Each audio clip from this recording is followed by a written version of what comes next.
ఆయన వారిని చూసి ఏం చేశాడు? బాగైంది, మీకు జరగాల్సింది, ఎప్పుడో జరగాల్సింది ఇప్పుడు జరుగుతుంది, సావండి అందరు.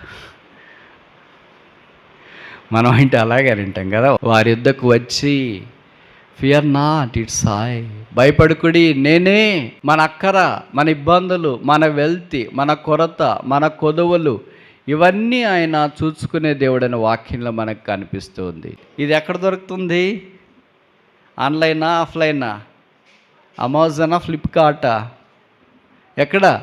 బుడగ లాంటి జీవితం గల మానవునికి, గడ్డిపోస లాంటి జీవితం గల మానవునికి, ఆవిరైపోయే మానవుని యొక్క జీవితానికి, శక్తి లేని మానవులైన మనల్ని శక్తిమంతులుగా చేయట కొరకై అబ్రాహాముకి దేవుడు ఎన్ని రకాలుగా ప్రత్యక్షమైనాడు, ఎన్ని రకాలుగా తను తాను తెలియపరుచుకున్నాడు.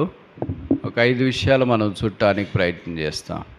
మొదటిది ఆదికాండం 14:19. అప్పుడు అతడు అబ్రామును ఆశీర్వదించి, ఆకాశమునకును భూమికిని సృష్టికర్తయును సర్వోన్నతుడైన దేవుని వలన అబ్రాము ఆశీర్వదించబడినగాక అని. ఏ దేవుడు? 20వ వచనం, నీ శత్రువులను నీ చేతికి అప్పగించిన సర్వోన్నతుడగు దేవుడు స్తుతించబడునుగాక. కనుక ఇక్కడ మనం చూస్తున్నాం అబ్రహాముకు దేవుడు ఎలాగ ప్రత్యక్షపరుచుకున్నాడు అనేది. మెల్కీజెదెకు ద్వారా ద మోస్ట్ హై గాడ్, సర్వోన్నతుడైన దేవుడు. బైబిల్ ఇలాంటి ద మోస్ట్ అనేవి చాలా సంగతులు రాయబడ్డాయి. ద మోస్ట్ హై ప్లేస్, సర్వోన్నతమైన స్థలం. The prophet of the most high, సర్వోన్నతిని ప్రవక్త. ఆయనకి సంబంధించిందంతా సర్వోన్నతమైనది. అంటే భూమి మీద మనిషినికి అందుబాటు గ్రాహ్యము కానీ సర్వోన్నతమైన సంగతులను, సర్వోన్నతమైన స్థలములో ఉన్న దేవుడు, సర్వోన్నతుడైన దేవుని గురించి సర్వోన్నత ప్రవక్త ద్వారా సామాన్యులైన మనకు తెలియచేయటానికి ఆయన పూనుకున్నాడన్న సంగతి మనకు పరిచయం. ఆదికాండం 14వ అధ్యాయంలో షాలేము రాజు మెల్కీజెదెకు మనకు తెలుసు. మెల్కీజెదెకు వంశావళి లేనివాడు, దేవుని ద్వారా బహుశా పంపించబడ్డాడేమో మనం ఎరగము. ఇక రాయబడిన సంగతి ఏంటంటే, విజయశాలి అయిన అబ్రాము దగ్గరికి ఈ మెల్కీజెదెకు వచ్చి రొట్టె రసము అందించి ఆయన ఆశీర్వదించాలని సంకల్పించినాడు. కనుక ఆయన ఆశీర్వదించడానికి భూమి మీదకి దిగి వచ్చిన సర్వోన్నతుడగు దేవుడు. ఇదే మనం కొత్త నిబంధన దాంట్లోనికి మనం ప్రయత్నం చేస్తే కాంటెస్ట్ తీసుకోవటానికి ఎఫెసీ పత్రిక 1వ అధ్యాయంలో పౌలు అంటాడు, పరలోకమందున్న ప్రతి ఆశీర్వాదమును క్రీస్తు ద్వారా ఆయన మనకు అనుగ్రహించును. Blessed us with all spiritual blessings. ఇక్కడ అబ్రహాముకైతే మెల్కీజెదెకు కొన్ని ఆశీర్వాదాలు తీసుకొని వచ్చినాడు. పరలోకపు మెల్కీజెదెకైన యేసుక్రీస్తు ప్రభువారు మనకు పరసంబంధమైన ప్రతి ఆశీర్వాదాన్ని యేసుక్రీస్తు ద్వారా ఉచితంగా దయచేసినాడు. మనం ఆశీర్వాదానికి అర్హులం కాదు, యోగ్యులం కాదు, పాత్రులం కాదు. అయితే ఆశీర్వాదమునకు కర్తైన యేసుక్రీస్తు ప్రభువారు ఆశీర్వాద సువార్తనకు మనకు పంపించినాడు. బైబిల్లో రాయబడిన ద గాస్పల్ ఆఫ్ బ్లెస్సింగ్. దాని పేరే మనం సువార్త అంటే చాలా తేలిగ్గా తీసుకుంటాం కదా. దాని గురించి రాయబడిన మాటలు ఏంటి? The gospel of blessing. ఆశీర్వాదము కలిగించే ఆ సువార్తను మనకు వెల్లడి చేయటానికి ఆయన సంకల్పించినాడు. ఎలాంటి వారికి ఆశీర్వాద సువార్త వచ్చింది? బైబిల్లో రాయబడింది, మనము శాపగ్రస్తులమై ఉంటిమి.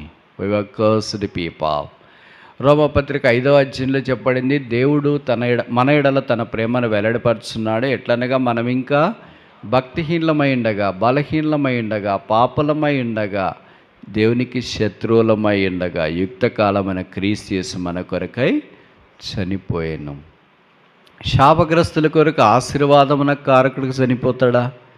శాపంలో ఉన్నది మనము, పాపం చేసింది మనము, చనిపోవలసింది మనము, దేవుని ఉగ్రత పొందవలసింది మనము, పాతాళం వైపు పరుగులు తీయాల్సింది మనము, శిక్షార్హులమైన మనల్ని యేసుక్రీస్తు యొక్క సువార్త, ఆ మహిమగల సువార్త, కృపా సువార్త, సమాధానకరమైన సువార్త, ఆశీర్వాదకరమైన సువార్త యేసుప్రభువారు మన యుద్ధకు పంపించినాడు. అందుకే బైబిల్లో రాయబడింది గలతీ 4:4, కాలము సంపూర్ణమైనప్పుడు దేవుడు తన కుమారుని పంపెను. In the fullness of time God sent forth his son. ఆ కుమారుడైన యేసు ప్రభువు వారు ఆశీర్వాదం మనకు అనుగ్రహించుట కొరకై సిలువలో ఆయన శాపముగా చేయబడ్డాడు. బైబిల్ సెలవిస్తుంది, మ్రాను మీద వేలాడిన ప్రతివాడు శాపగ్రస్తుడు. Curse is he that is hung on the cross. మనందరి పాపాల కొరకై మ్రాను మీద వేలాడదీయబడ్డాడు. ఆయన మకటము లేని మహారాజు, ఆయన సింహాసనం మీద ఉన్నవాడు. ఆయన చుట్టూ దేవదూతలు ఆయన ఆరాధించుట కొరకై రాత్రింబగళ్ళు కొనియాడుట కొరకై చేరి వస్తున్నారు. అలాంటి యేసు మనందరి పాపాలు భరించడానికి భూమి మీదకి దిగి వచ్చినాడు. సిలువ మీద మన పాపాలు మోసుకోవటానికి ఆయన ఇష్టపడ్డాడు. సిలువనెక్కినాడు. సిలువ చుట్టూ ఉన్నవారు సమూహం అంతా నువ్వు దిగిరా దిగిరా అని కేకలేసినారు, నిందించినారు, అవమానించినారు.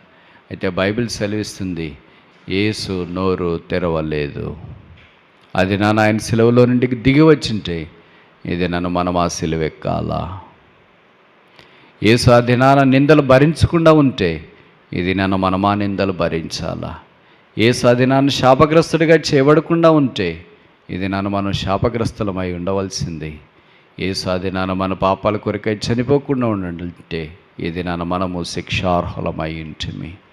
అందుకే 53లో చెప్పబడింది, మన సమాధానార్థమైన శిక్ష ఆయన మోసుకొనెను.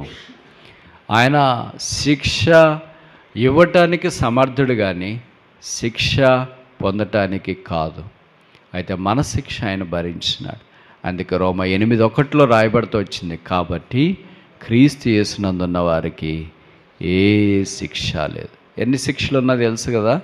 5 శిక్షలు ఉన్నాయి. దాంట్లో ఇదొక శిక్ష. ఏంటంటే సమాధానార్థమైన శిక్షను ఆయన మన పాపాల కొరకై సిలువలో భరించి రక్తము కార్చి చనిపోయి సమాధి చేయబడి తిరిగి 3వ దినాన్ని లేచి మహామహుని చెంత ఆసీనుడై ఉన్నారు. ఇట్టి ప్రభువు మనల్ని ఆత్మ సంబంధమైన ఆశీర్వాద కొరకై ఆహ్వానించినాడు. పాపలమై పడి చెడి సిలువ దగ్గరికి వచ్చి పశ్చాత్తాపడి మారు మనసు పాపక్షమాపణ పొందినప్పుడు మనము ఆ ఆశీర్వాదాల సంపదలోనికి తీసుకురాబడ్డాం. Blessed us with all spiritual blessings అని బైబిల్లో రాయబడుతూ వచ్చింది.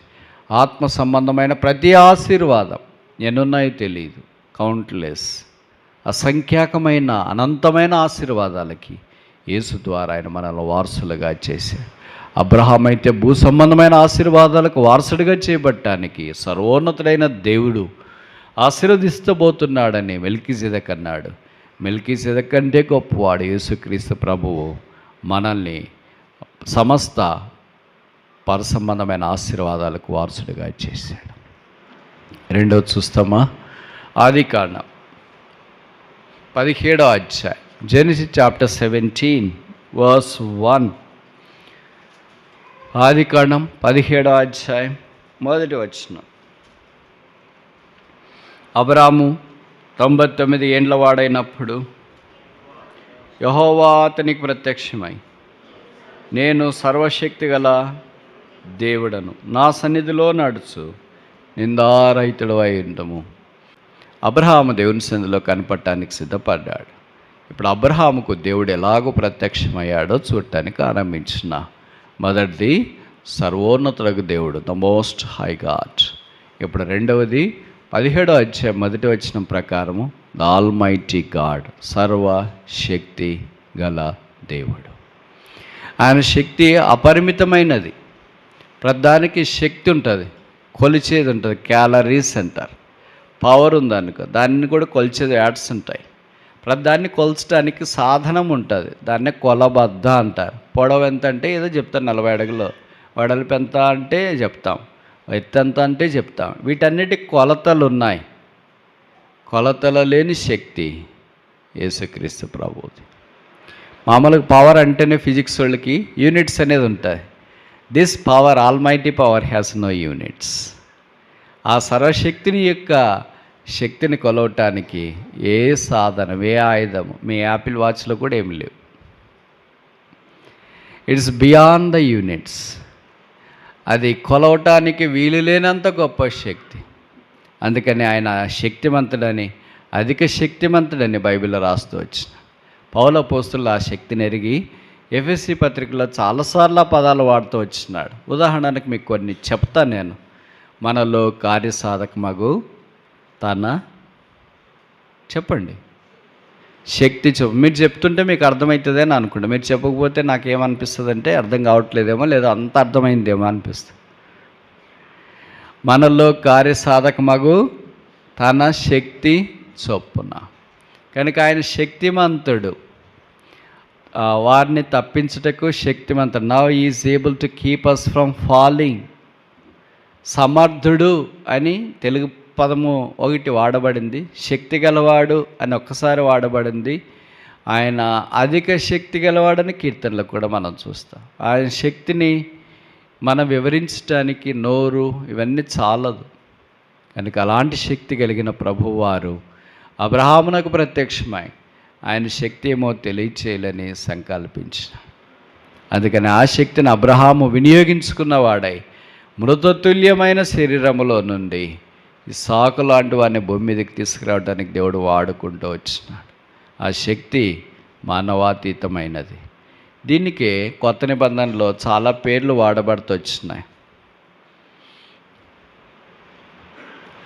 మీకు ఏదైనా గుర్తొస్తే ఒకటి చెప్పండి, నేను చెప్తా. మీకు 1-2 ఉదాహరణలు చెప్తా, మీరు కూడా అలాగ ఆలోచించి చెప్పటానికి అవకాశం ఉంటుంది అని. సరేనా? 1 కొరింథీ 1వ అధ్యాయంలో 18వ వచనం అనుకుంటా. సిలువను గూర్చిన వార్త నశించున్న వారికి వెరతనం కానీ రక్షింపబడుచున్న మనకు డాష్. Very good. ఇప్పుడు వచ్చిన ట్రాక్లోకి ఏ శక్తి? దేవుని శక్తి. ఇప్పుడు పరిశుద్ధాత్మ దేవుడు పైనుండి వచ్చినప్పుడు మీరు డాష్ పొందెదరు, శక్తి పొందెదరు. కనుక దేవుని యొక్క శక్తి, పరిశుద్ధాత్మని యొక్క శక్తి, అలాగే వాక్యం యొక్క శక్తి కూడా ఉంది, సువార్త శక్తి కూడా ఉంది. ఇంకా చివరికి చెప్పి ముందుకెళ్ళొచ్చా? అపోజిట్ పౌలు ఫిలిప్పీ 3వ అధ్యాయంలో అన్నాడు, that I may know him and the power of his resurrection. నేను ఆయనను, ఆయన డాష్ను ఎరుగు నిమిత్తము, పునరుత్థాన శక్తి. కనుక the power of the his resurrection, ఆయనలో శక్తి చాలా ఉన్నాయి. దాంట్లో వాక్య శక్తి, సువార్త శక్తి, పరిశుద్ధాత్మ శక్తి, ప్రార్థనా శక్తి, పునరుత్థాన శక్తి, శిలువ శక్తి, ఎన్ని శక్తులు మనం ఒకటి కూడా అనుభవించట్లేదేమో. అందుకే బలహీనులుగా మనం కనిపిస్తాం. తిమోతికి రాస్తూ అపోజిట్ పౌలు అన్నాడు, నా కుమారుడా క్రీస్తు యేసునందున్న కృపచేత బీ స్ట్రాంగ్, శక్తి కలిగిన వాడుగా ఉండు. ఆయనే శక్తి సంపన్నుడు. ఆ శక్తి ద్వారా అబ్రహాము బలం పొంది దైవ సాన్నిధ్యంలో ప్రతికూల పరిస్థితులు కూడా సాగిపోయాడు. మనం కూడా రక్షణ పొందిన తర్వాత పాపంలోనే ఇంకా దిగజారిపోకుండా ఆ యేసుక్రీస్తు యొక్క రక్త శక్తిని బట్టి కడగబడి పరిశుద్ధపరచబడి ముందుకు సాగి ఇక్కడ దాకా వచ్చినాం. ఇది నాన్న మనం ఏమై ఉన్నామో అది మన శక్తి కాదు, ఆయన శక్తి, సర్వోన్నతుని శక్తి. మీకు తెలుసు కదా, గాబ్రియల్ దూత మరియమ్మ దగ్గరికి, కన్య అయిన మరియమ్మ దగ్గరికి శుభవర్తమానం తీసుకుని వచ్చింది. మామూలు మంచి వర్తమానం చెప్పాలంటే మనం చెప్పవచ్చు, మనకి ఇష్టం కూడా. తీర్పు చెప్పాలంటే కష్టము, అది చెప్పడానికి కుదరదు. అయితే గాబ్రియల్ దూత చాలా అరుదుగా ప్రత్యక్షమవుతాడు. గాబ్రియేలు దూత స్త్రీలకు ప్రత్యక్షమైంది ఒకేసారి, అదే మరియమ్మకి. తర్వాత ఇంకెప్పుడు స్త్రీలకు కాలేదు. 6000 సంవత్సరాల మానవ చరిత్రలో ఒకే ఒక స్త్రీకి ఆయన ప్రత్యక్షమయ్యాడు. ఆమె పేరు మరి. మనకు కూడా ఎత్తాడు అని అనుకోవద్దండి, ఎందుకంటే మనకు అంత లేదు. ఆమె దగ్గరికి వచ్చి, దయాప్రాప్తురాలా నీకు శుభం, దేవుడు నీకు తోడై ఉన్నాడు. ఇప్పుడు చెప్పిన మాట ఏంటంటే, నీవు గర్భం ధరించి కుమారుని కంటావు. ఇప్పుడు అన్నీ చెప్పలేమని చెప్పాను కదా. ఇప్పుడు పెళ్లి కానీ అమ్మాయి దగ్గరికి వెళ్ళి 18 ఏళ్ళు 19 ఏళ్ళు కాలేజ్ చదువుతున్న అమ్మాయి దగ్గరికి వెళ్ళి, అమ్మాయి వచ్చే సంవత్సరం నీకు గర్భవతి అవుతావు అని చెప్పినారు అనుకో, చంప చల్లనిపించి బయటికి పంపిస్తారు కదా. ఎటు చెప్పేది బ్రదర్ అట్లాంటివన్నీ ఎట్లా చెప్పాలా? గాబ్రియేలుకి కూడా దేవుడు చెప్పాడమ్మా, గాబ్రియల్ నువ్వు పలానా నజరేత్ అనే స్థలానికి వెళ్ళు, అక్కడ మరియమ్మ ఉంటుంది, కన్యక, ఏదో పని చేసుకుంటుంది, పేద ఏదో కన్యక, కుమారుని గంట వచ్చే సంవత్సరానికి అని చెప్పేసి ఆ కుమారుని పేరు కూడా చెప్పేసి వచ్చేయండి. ఏంటి ప్రభు పోయి ఇలాంటి షాకింగ్ న్యూస్, గూజ్ బంప్స్ వస్తున్నాయి. ఎవరు ఇంతకుముందు చెప్పింటే అబ్రహాము, ఇస్సాకు, యాకోబులు ఇలాంటి వాళ్ళకి చెప్పింటే సరే ఇప్పుడు కూడా పోవచ్చు. Only one time news. ఎంత టఫ్ కదా చెప్పాలంటే. అప్పుడు గాబ్రియల్ దూత వచ్చిందంటే, నేను పురుషుని ఎరగని దానని ఇది ఎలాగో అని మరియం ప్రశ్నిస్తే అప్పుడు ఆమె గాబ్రియల్ చెప్పిన మాట ఏంటి? లూకాసు వార్త 1వ అధ్యాయం 32వ వచనం. చాలు. ఏమవుతాడు ఆయన? సర్వోన్నతుని కుమారుడు అనబడును. 35.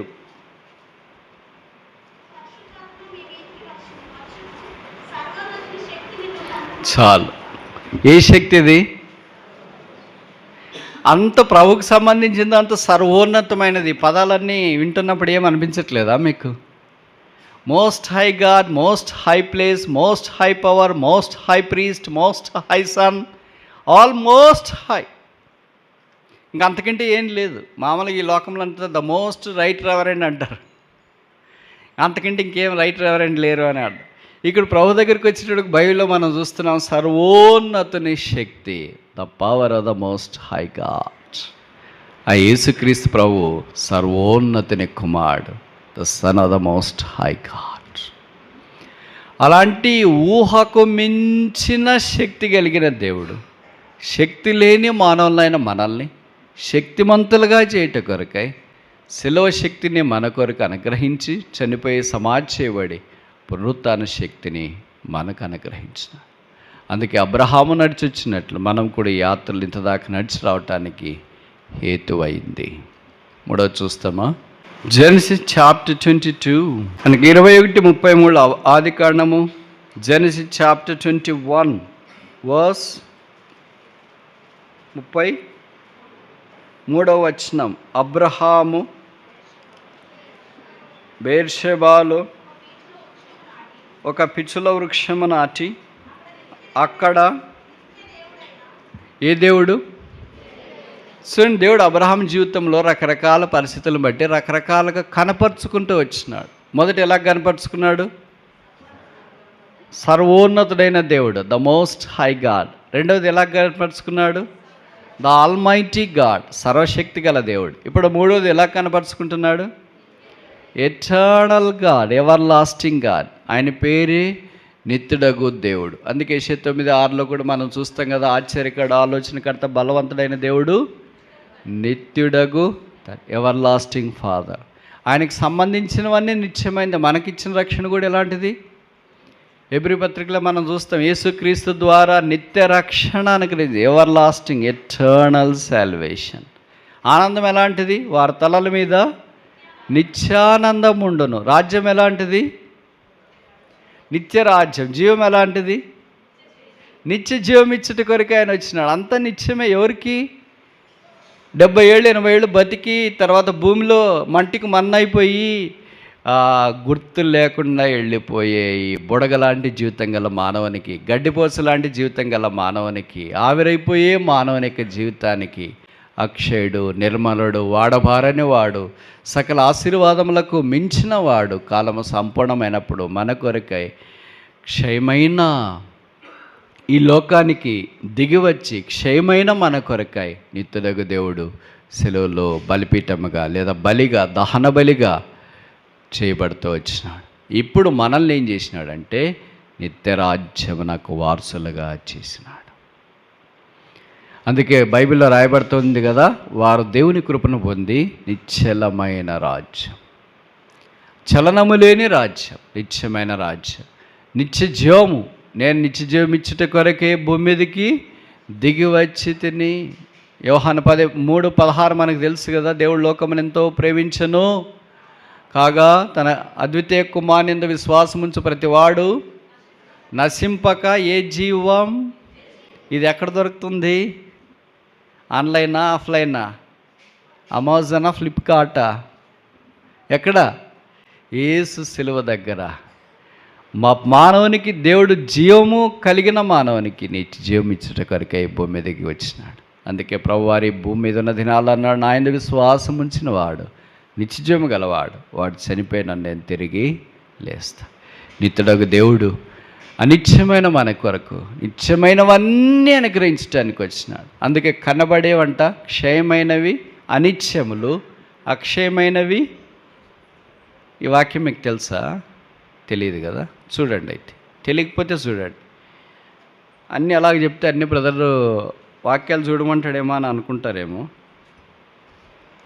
చూడండి ఎక్కడుంది. కొరింథీయులకు రాసిన 2వ పత్రిక 4వ అధ్యాయం, 2 Corinthians chapter 4 verse 18, ఆఖరి వరుస. కొరింథీయులకు రాసిన 2వ పత్రిక 4వ అధ్యాయము 18వ వచనము ఆఖరి వరుస. ఏలైనగా దృశ్యమైనవి అనిత్యములు, అదృశ్యమైనవి నిత్యములు. All invisible are eternal. అందుకని పరలోకం మనకు కనిపించదు, సింహాసనం మనకు కనిపించదు, జీవం అనేది మనకు కనిపించదు. ఇవన్నీ all these things are eternal. నిత్యుడగు దేవుడు నిత్య జీవం ఇచ్చుట కొరకాయి, నిత్య రాజ్యంలో మనల్ని ప్రవేశపెట్టుట కొరకాయి, నిత్యమైనతో మనం ఉండనట్లుగా, ఎప్పుడు సదాకాలం ఆయన బలయుద్ధం మనం ఉండనట్లుగా ఆయన మనల్ని శిలువ రక్తం ద్వారా కడిగి పరిశుద్ధపరిచి కొని తన సొత్తుగా, తన స్వాస్థ్యముగా, తన ప్రజలుగా మనల్ని చేసుకుంటూ వచ్చిన.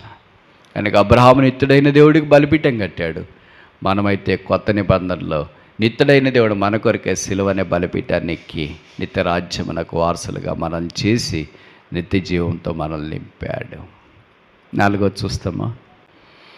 22, ఆదికాండం 22, జెనసిస్ చాప్టర్ 22 verse 14.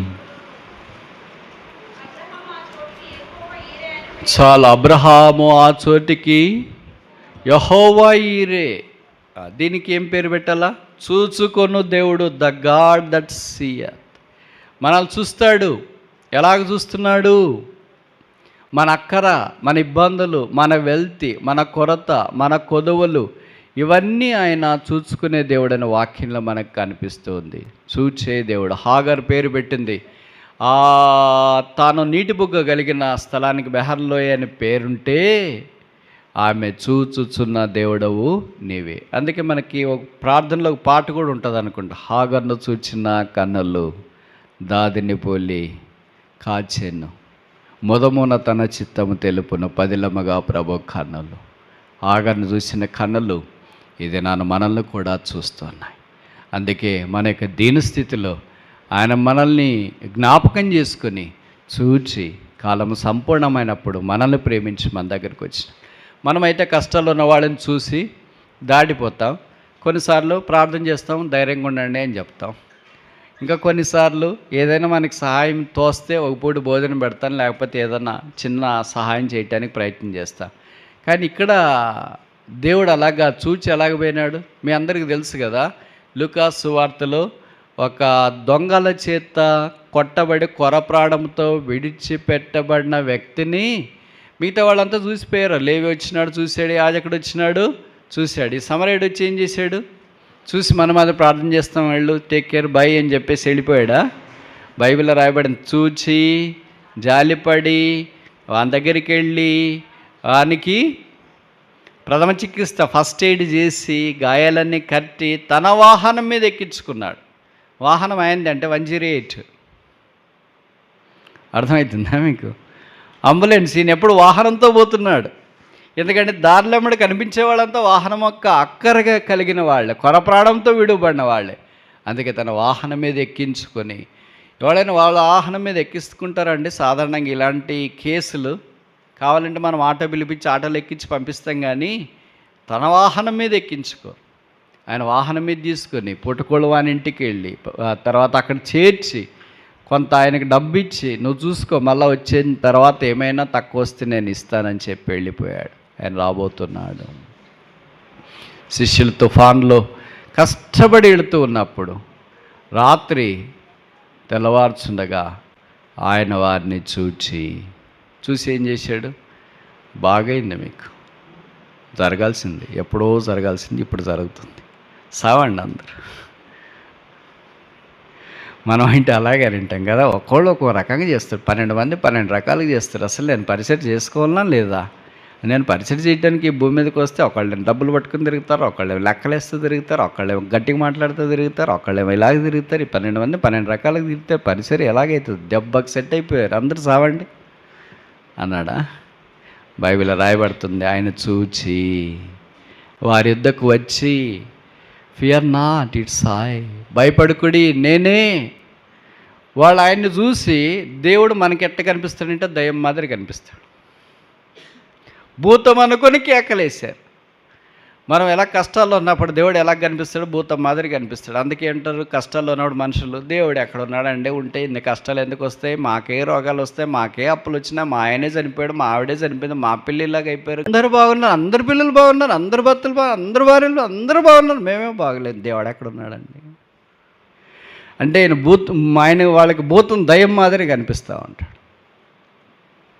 అయితే ప్రభువు వారిని మనుషులుగానే చూచినాడు, శిష్యులుగానే చూచినాడు, వారిని భూతంగా చూడలేదు. అందుకే వారి దగ్గరికి వచ్చి it is I fear not, నేనే, భయపడకుడి. అప్పుడు వారు ఆయన్ని చేర్చుకున్నారు. వారు అవతల ఒడ్డుకి వెళ్ళినట్లు వాక్యాన్ని చూస్తాం. ఇవన్నీ ఎందుకు చెప్తున్నానంటే ఆయన చూచి దాటిపోయే వాడు కాడు, చూచి సహాయం చేసేవాడు, చూచి పరామర్శించేవాడు, చూసి మన అక్కర తీర్చడానికి దగ్గరకు వచ్చేవాడు. అలాగే అబ్రహామును చూచి సహాయం చేసినాడు, మనల్ని కూర్చి సహాయం చేస్తాడు. 5వ దాకా చూసి ముగిస్తామా? అపోస్తుల కార్యాలు 7వ అధ్యాయం 2వ వచనం. అందుకు స్టెఫెను చెప్పినదేమనగా, సహోదరులారా,